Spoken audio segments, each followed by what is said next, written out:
Mes chers amis, bienvenue sur ma chaîne YouTube et bienvenue en 2025. Je vous souhaite à tous une bonne année, une bonne santé et bien évidemment réussite dans tous vos projets professionnels, marketing, personnel et tutti quanti. Je ne vais pas vous ressortir la chanson, on est quand même le 10, ça suffit.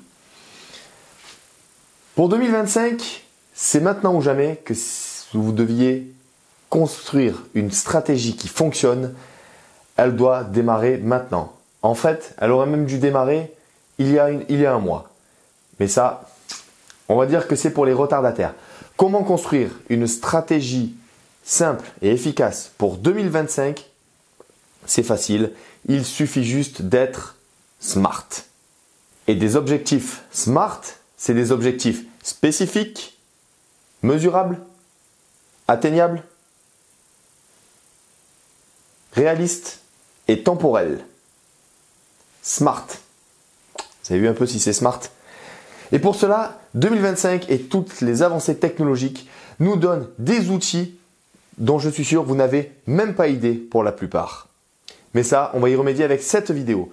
Restez bien jusqu'à la fin où je vais vous citer 3 outils dont je me sers tous les jours pour mettre en place mes stratégies, mes emplois du temps et même certains projets pour certains amis. La première, on a beau dire qu'elle va nous remplacer, qu'elle va nous piquer notre travail ou même qu'elle va nous conduire à l'apocalypse, l'intelligence artificielle est palpable, elle est présente et elle est surtout irremplaçable. Elle vient pour vous, elle vient pour vos emplois. Si vous ne savez pas vous en servir, vous serez remplacé non pas par un ordinateur, mais par quelqu'un qui sait se servir de cet ordinateur. Ce que je veux dire par là, c'est que maintenant, grâce aux API, on y reviendra dans un tutoriel un peu plus facile, vous pouvez maintenant automatiser énormément de tâches par l'IA. Les chatbots que vous voyez sur tous les sites, ils sont automatisés par l'IA. Vous pouvez automatiser votre adresse mail pour répondre automatiquement avec une réponse intelligente et pas préfabriquée, je précise, à n'importe quel type de mail que vous recevez en utilisant les informations de votre site web que vous aurez fourni à l'IA évidemment. On appelle ce système des scénarios d'automatisation et très franchement, je m'en sers pour mon compte Twitter. Si vous me suivez sur Twitter, vous savez que ce compte est entièrement géré par l'IA, à part les DM, parce qu'évidemment c'est moi qui continue à gérer les DM pour l'instant, tout simplement parce que la version au-dessus, c'est pas encore prévu pour tout de suite, parce que j'ai quelques petits changements à faire sur l'automatisation. J'ai une adresse mail aussi qui est automatisée pour certains trucs. Attention, pas pour tout, parce qu'il faut quand même que je garde une certaine touche d'humanité. Vous pouvez également créer des images, poster des images, créer des carousels, créer des réels entièrement par IA. Tout simplement avec un outil que j'ai sous-estimé par le passé, que je pensais sincèrement qu'il allait disparaître et qu'il allait mourir, parce qu'il avait été le précurseur des intelligences artificielles. Je pensais que maintenant il était has-been, alors qu'en fait pas du tout, il reste quand même à la base des intelligences artificielles et je parle bien sûr de ChatGPT. En combinant les possibilités de ChatGPT, alors malheureusement pour les gripsous qui me regardent, c'est la version payante la plus utile parce qu'elle permet d'accéder à tous les GPT pour créer des codes, pour créer des images, pour avoir un système de raisonnement plus avancé et surtout vous pouvez créer chaque automatisation avec une personnalité différente. Au final, c'est comme avoir des employés, mais pour les entrepreneurs qui, comme moi, n'ont pas les moyens de s'offrir des employés et qui préfèrent ça plutôt que de prendre des esclaves, des stagiaires, excusez-moi. En automatisant via l'IA, vous pouvez vous libérer un maximum de temps pour chercher des clients, pour entretenir des relations avec des clients, pour travailler pour des clients ou même si vous souhaitez vous occuper d'une tâche qui exige que vous sortiez de votre bureau ou de votre maison, si vous êtes en télétravail, le fait d'automatiser par l'IA, ça va tout simplement vous permettre de vous libérer de ce poids de dire je ne peux pas partir parce que j'ai ça à faire, je ne peux pas partir parce que j'ai ça à faire. Vous êtes à la recherche de clients, vous avez un format de mail qui a très bien marché par le passé, vous voulez l'envoyer à tous les clients à tous les prospects que vous trouvez, c'est facile. Vous connectez un scénario IA avec votre boîte mail une fois par jour l'IA va chercher les prospects que vous avez mis dans le tableau Google Sheets, va écrire un mail personnalisé grâce aux informations sur leur site, le mail, et qui l'envoie avec la même adresse mail que vous aurez fournie dans le Google Sheets. Que vous le vouliez ou non, vous allez devoir commencer à vous intéresser à l'intelligence artificielle en 2025 si vous ne voulez pas que votre business reste derrière. En point numéro 2, c'est le point que je vous ai déjà expliqué dans ma précédente vidéo, l'intérêt des formats courts. Les formats courts sont faits pour attraper l'attention.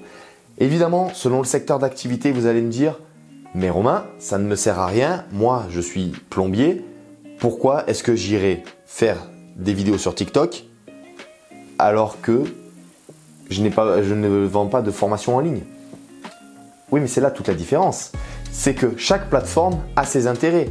Facebook a par exemple Facebook Marketplace, où vous ne vendez peut-être pas de matériel, mais vous vendez un service. Donc, le fait de vous faire connaître sur Facebook Marketplace, dans un rayon local autour de chez vous, parce qu'il y a toujours la différence entre national, international et local, évidemment. Si vous vendez en ligne, vous avez tout intérêt à être visible sur les réseaux, sur certains types de réseaux, parce qu'évidemment, ça va dépendre de ce que vous vendez. Attention, vous ne devez pas mettre les mêmes vidéos sur YouTube comme vous ne devez pas mettre les mêmes vidéos sur TikTok et sur Insta. Et même, j'ai envie de dire, vous ne devez même pas mettre de vidéos sur X. Ce que je veux dire par là, c'est que si vous êtes plombier, que vous montrez votre travail, que vous montrez ce que vous savez faire, que vous montrez comment vous le faites, que vous montrez que vous avez des années d'expérience, quelqu'un, après c'est un exemple spécifique, mais quelqu'un qui cherche un plombier, mais qui cherche en mode j'ai une toute petite fuite d'eau, c'est pas très important. Il va tomber sur vos vidéos. Oh, tiens, ça par exemple, j'habite à Annecy et ce plombier est sur Annecy. Qu'est-ce qu'il fait? Hop, je vais voir son profil. Oh, il travaille bien. Oh, il a bouché une fuite comme j'ai. C'est quoi son numéro? Tac, boum. Vous venez de gagner un client. Hop, je viens de gagner un client grâce à TikTok. Évidemment, sur TikTok, vous allez me dire, il y a beaucoup de personnes qui sont mineures. Donc, TikTok n'est peut-être pas la meilleure référence pour un plombier, mais ça peut vous apporter un petit plus, une petite visibilité pour faire découvrir votre métier. Les formats courts sont faits pour capter l'attention. Si vous faites un métier ou si vous faites quelque chose où vous souhaitez capter de l'attention, ça peut toujours vous aider, surtout si vous utilisez les bons hashtags. Et ça nous mène au troisième point. Parce qu'après, évidemment, en termes de format long, pour rester sur l'exemple du plombier, vous pouvez toujours faire des tutos. Ça va vous rapporter des vues. Et si vous arrivez à percer, évidemment, YouTube vous versera un salaire qui fera ça selon les mois. Et ça, c'est normal, ça dépend du nombre de vues. Vous pouvez toujours faire des tutos sur comment réparer quelque chose de simple. Parce que les gens adorent maintenant le DIY. Donc, si vous êtes plombier, vous avez un savoir-faire, vous avez une expérience, vous avez des compétences que vous pouvez transmettre. Aujourd'hui, tout le monde peut être prof. Tout est possible. Il y a toujours des gens qui cherchent à se former, il y a toujours des gens qui cherchent à apprendre quelque chose qui n'est pas de leur acabit. Et c'est là où est l'intérêt des formats courts, des formats longs. À vous, après, de décider. Ça, je ne peux pas vous le dire à travers cette vidéo, quelle serait la meilleure plateforme pour vous. Je vous invite à me contacter par mail si vous voulez vraiment avoir un diagnostic complet. Le premier est gratuit, vous inquiétez pas. Mais là, en vidéo, si vous cherchez la solution miracle en mode est-ce que je dois faire des TikTok, est-ce que je dois faire YouTube, est-ce que je dois faire Instagram, est-ce que je dois faire X, le réseau social, il n'y a pas de réponse préconstruite à cette question. Pour le coup, c'est soit vous cherchez vous-même, soit vous faites appel à un partenaire stratégique. Mais j'en reviens au troisième point, c'est-à-dire si vous êtes un artisan local ou si vous êtes une boutique ou si vous êtes quelqu'un de local, le SEO.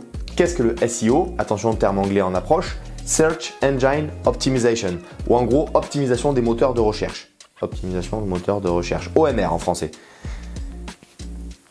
C'est tout simplement ce qui va permettre de propulser votre site ou votre adresse ou votre Instagram ou votre réseau, enfin la manière dont vous voulez que les gens vous trouvent sur Google, voilà votre page Google par exemple, c'est le SEO qui va faire que vous allez réussir à percer par rapport à tel ou tel concurrent.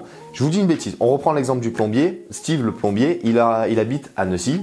Steve le plombier veut devenir le plombier numéro 1 sur Annecy. Donc forcément, qu'est-ce que Steve a besoin? Il a besoin d'une bonne présence sur Internet, j'allais dire en ligne, oui, mais attention, tout est relatif à ce que je dis. il faut toujours prendre ce que je dis dans les vidéos comme ça en double sens. C'est-à-dire que Steve a besoin d'une bonne présence en ligne, mais ça ne veut pas forcément dire qu'il a besoin d'une page Instagram à 300 000 abonnés. Vous voyez ce que je veux dire? Une bonne présence en ligne, ça peut passer par un bon SEO, tout simplement.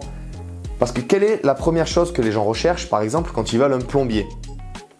Plombier, près de chez moi.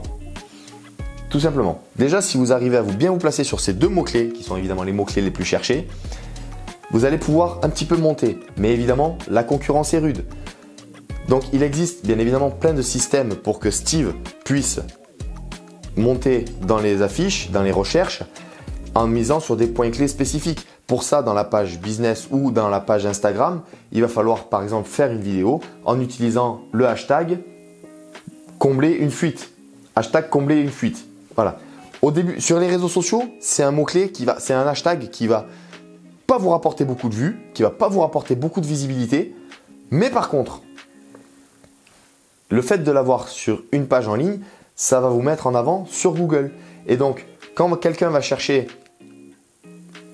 évidemment la phrase dit comme ça n'a pas de sens, mais c'est pour l'exemple, plombier, comment boucher une fuite, ou boucher une fuite près de chez moi, là, au lieu de 2 mots-clés hyper concurrencés, on va tomber sur 5 mots-clés avec 3 qui sont peut-être moins concurrencés. Il y a par exemple que Steve, John et David qui s'en servent.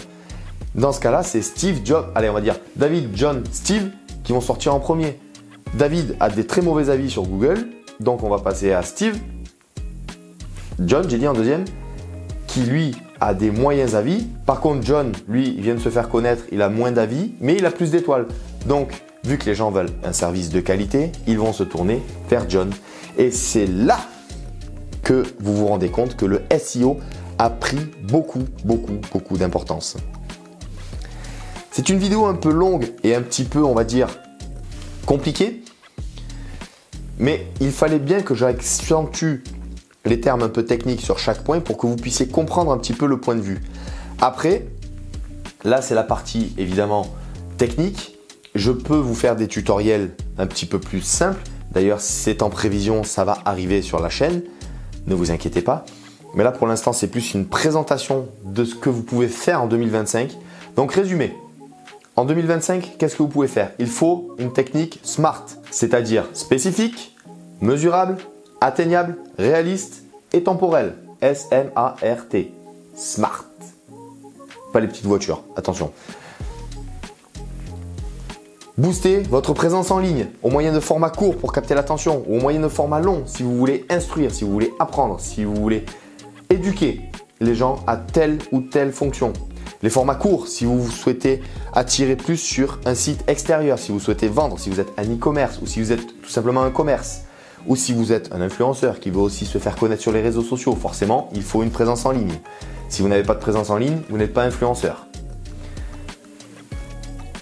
Ne pas mettre de côté, évidemment, le SEO, les techniques simples, le SEO, les publicités, même si je sais que tout le monde déteste ce mot, Google.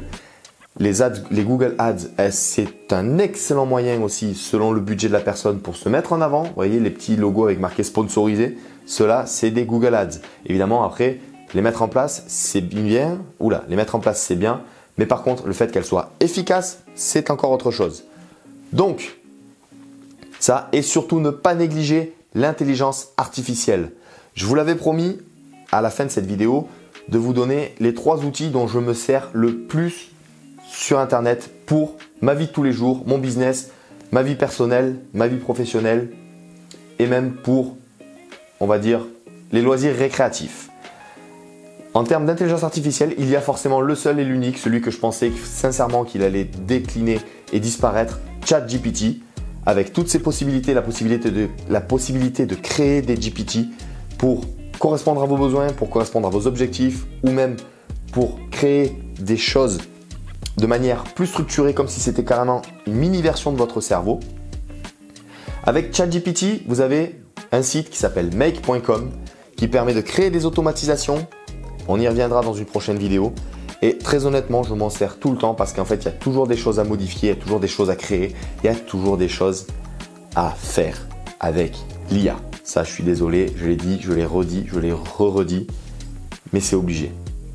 Et le troisième, en plus, vous avez de la chance, il est récemment sorti pour tous les utilisateurs du réseau social.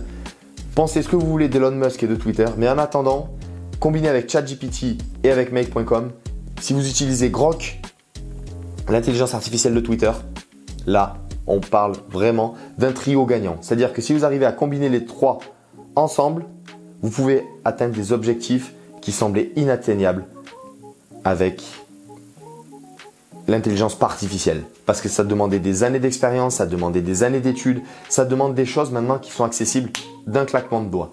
Je dirais bien qu'ils sont inévitables, mais oui, c'est le but. C'est le but d'ailleurs, c'est l'IA est inévitable. Si vous ne souhaitez pas vous en servir, vous ne serez pas remplacé par l'IA. Vous serez remplacé par quelqu'un qui sait se servir de l'IA, tout simplement. Quand je vois que maintenant, avec les outils dont nous disposons, j'arrive à faire à moi tout seul le travail d'une équipe, je ne vais pas dire de 10 personnes, mais de facile 5 personnes, comment voulez-vous que ce ne soit pas l'avenir? Alors maintenant, je vais parler rapidement de la partie si vous souhaitez faire appel à un partenaire stratégique en communication digitale. Ça va se faire en plusieurs étapes. Je vais vous parler de mon point de vue parce qu'évidemment, je ne connais pas le point de vue des autres agences. Mon point de vue, il va se passer en 3 étapes. C'est-à-dire que la première, vous me contactez. On établit un rendez-vous visio ou téléphonique. Je vais faire un audit complet de votre site, de vos réseaux. Je vais faire un audit complet des points forts et des points faibles de votre présence en ligne et de ce que ça fait pour vos objectifs. Tout simplement. Mise en place de stratégies, vérification du SEO, vérification de l'engagement des abonnés sur les réseaux sociaux, vérification des potentielles erreurs qu'il y a, que ce soit dans le SEO, dans les balises méta, dans les métadescriptions, etc. Ensuite de là, nous allons définir un plan d'action. En définissant un plan d'action, évidemment, vous allez vouloir savoir ce que moi je peux faire. Mais d'abord, il faut que moi je sache ce que vous souhaitez faire. C'est une relation gagnant-gagnant. C'est pour ça que je n'ai pas dit agent marketing, que j'ai dit partenaire stratégique en communication digitale. Parce qu'en fait, moi, lors de cet audit, je ne vais pas vous dire je peux faire ci, je peux faire ça, je peux faire ça, ça va te coûter tant. Non, je ne vais pas vous proposer une campagne de newsletter d'un côté si vous souhaitez percer sur Instagram. Parce que des mails et Instagram, c'est 2 choses différentes. Je vais vous poser ce que j'appelle les spin questions, c'est-à-dire situation, problème, implication et solution. Je dis spin parce que je le dis en anglais d'habitude, mais en gros, pour comprendre votre point de vue, comprendre vos problèmes, comprendre ce que ça implique et proposer à la fin une solution. Un docteur ne rentre pas dans une pièce en disant « vous avez la grippe ». Non, il pose des questions, il teste des choses, il teste ce qu'il sait, il regarde ses livres, il regarde ses connaissances et en fonction de ce que vous lui avez dit et de ce qu'il a vu, il va vous dire « vous avez la grippe, il faut vous soigner comme ça ». Un partenaire stratégique, c'est exactement pareil. Une fois qu'on a défini un plan d'action basé sur des problèmes réels et que vous avez et qui sont atteignables, non pas atteignables, et qui sont facilement solvables, nous allons pouvoir discuter évidemment de la partie que tout le monde redoute, c'est-à-dire de la partie budget. Et par là, ce que je veux dire par budget, c'est vraiment, de mon point de vue, un vrai partenaire stratégique en communication. Il ne va pas vous dire « eh bien écoutez, c'est facile, tout ce que je vous ai dit là, ça va vous coûter tant ». C'est un petit peu mon métier, mais vous n'avez pas forcément le budget. Après, c'est là qu'on va décider quel sera le plan d'action. C'est-à-dire que, finalement, moi j'ai qu'un budget de temps, on va dire la moitié de ce que j'ai dit. Qu'est-ce que tu peux me faire pour ça? Eh bien écoute, ce que je peux te faire, c'est qu'on peut faire à la rigueur, on part là-dessus. La moitié maintenant, je te fais ce que tu as à faire. Normalement, ça va te rapporter l'argent qui te manque pour avoir le prix total de la formation. De l'information, pardon. Voilà rapidement ce à quoi ressemble, on va dire, l'appel à un partenaire stratégique en communication digitale. J'ai encore beaucoup de choses à vous dire, mais il faudrait pour cela des vidéos d'1h30. Et très franchement, si vous êtes déjà arrivé jusque-là, c'est très beau. La seule chose que je peux vous dire, c'est que pour 2025, moi j'ai déjà mon calendrier qui est tout prévu. Vous verrez au fur et à mesure les découvertes que je vais faire, les avancées que je vais faire.